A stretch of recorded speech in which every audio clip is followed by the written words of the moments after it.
खुशियत छाई और ले हाथ बल में कोले गई रे के घर में हाई घर वाली।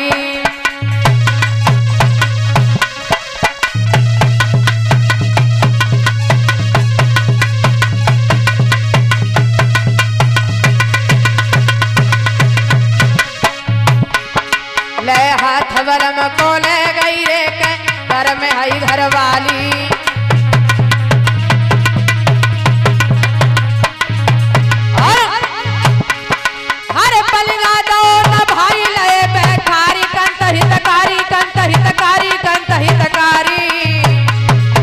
पंखा ढोरत प्यारी रे बिटरिया आगे ठाड़ी ले पंखा।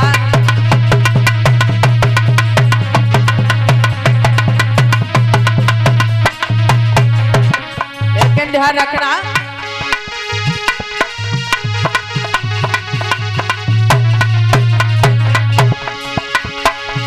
अरे होनहार सोही की मिट्टी है जो विधना ने लिखी बना। लिखी विधाता गिरे नहीं मिटी है भक्तों ध्यान बिसरी नहीं जाए।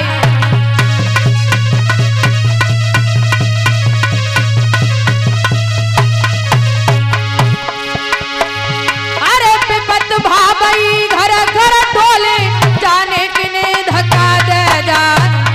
अरे विपत्ता पड़ गई शिव शंकर पे जब भस्मासुर पड़ो पिछारी।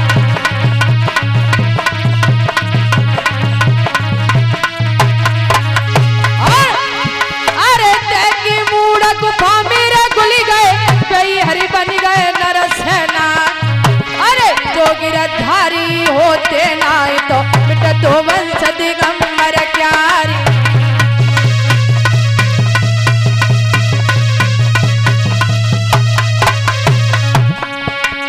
ऐसे तीनों बंधु भगवान नीति तेरी काउने नहीं जानी।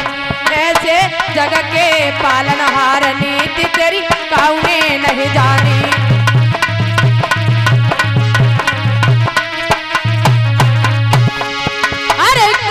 नहीं जानी महिमा तेरी काउने नहीं जानी। ऐसे तीनों बंधु भगवान नीति तेरी काउने नहीं जानी।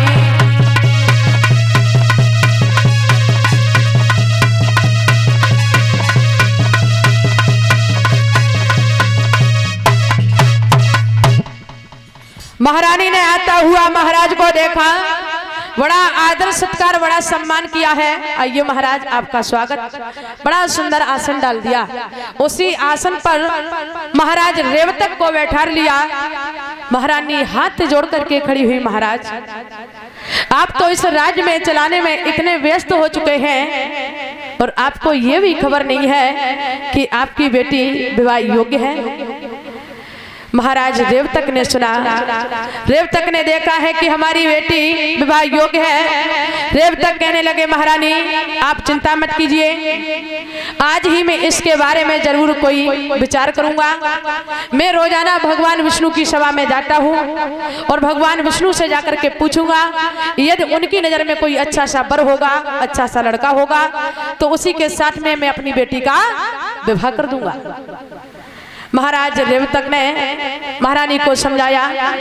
सुबह हुआ है, महाराज रेवतक भगवान विष्णु की सभा में पहुंचे हैं। भगवान विष्णु ने आता हुआ रेवतक को देखा, पूछने लगे ये कहिए रेवतक आज आपका आना कैसे हुआ है। महाराज रेवतक हाथ जोड़ करके खड़े हुए और कहने लगे हे नाथ हमारी बेटी रेवती विवाह योग्य है और महाराज हमसे बहुत बड़ी भूल हो गई। बोले क्या? कहे नाथ हमारी बेटी रेवती सतयुग में पैदा हुई, सतयुग भी व्यतीत हो गया, त्रेता भी व्यतीत हो गया, द्वापर लग रहा है। महाराज हमारी कन्या के साथ में फिर कौन विवाह करेगा? हे नाथ यदि आपकी नजर में कोई अच्छा सा वर हो, अच्छा सा लड़का हो तो हमें बता दो। भगवान विष्णु ने देखा, भगवान विष्णु कहने लगे रेवतक आप चिंता मत करो, यदि आप अपनी बेटी का विवाह करना चाहते हैं तो तुम एक काम करो, जो पूर्ण ब्रह्म है भगवान कन्हैया, उनके बड़े भाई बलराम हैं, उन्हीं के साथ में अपनी बेटी का विवाह कर दो।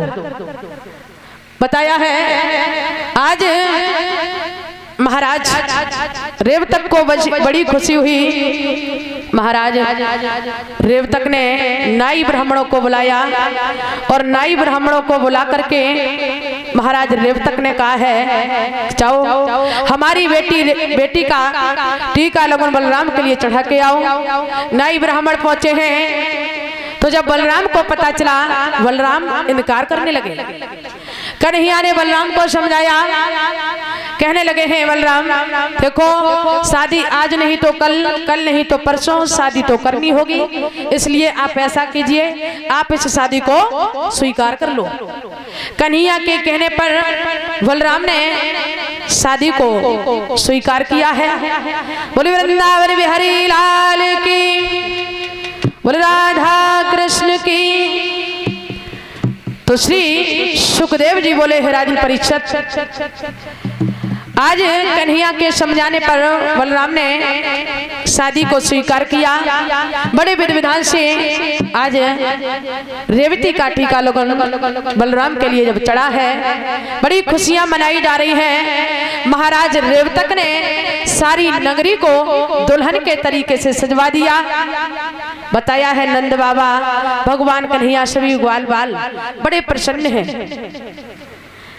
बलराम को दूल्हा बनाया, दूल्हा बना करके भगवान कन्हैया और सभी ग्वाल बाल नंद बाबा बारात को लेकर के जब चले हैं तो ऐसा ही नहीं बताया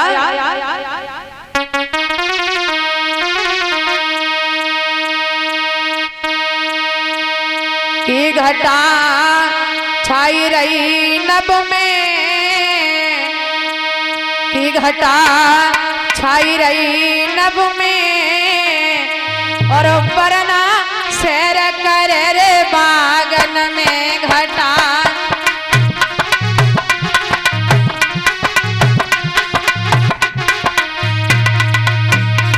घटा छाई रही नभ में और परना सैर करे रे बागन में।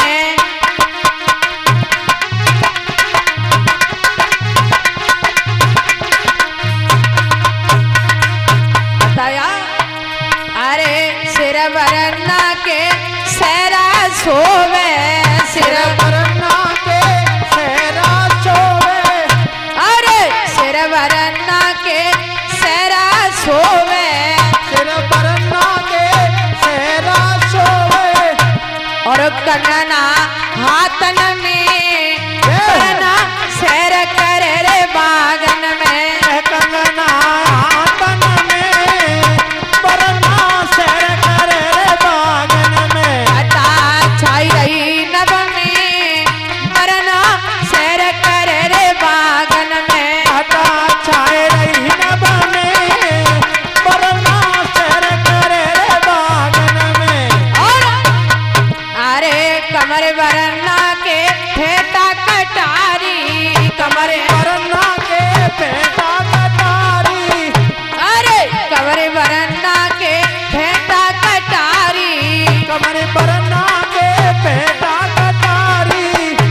के मेहंदी हाथन में बरना सैर करे रे बागन में। मेहंदी हाथन में बरना सैर करे बागन में। घटा छाई रही नभ में बरना सैर करे रे बागन में। घटा छाई रही नभ में बरना सैर करे बागन में। घटा छाई रही नभ में बरना सैर करे रे बागन में। घटा छाई रही नभ में बरना सैर करे बागन में। आज नंद बाबा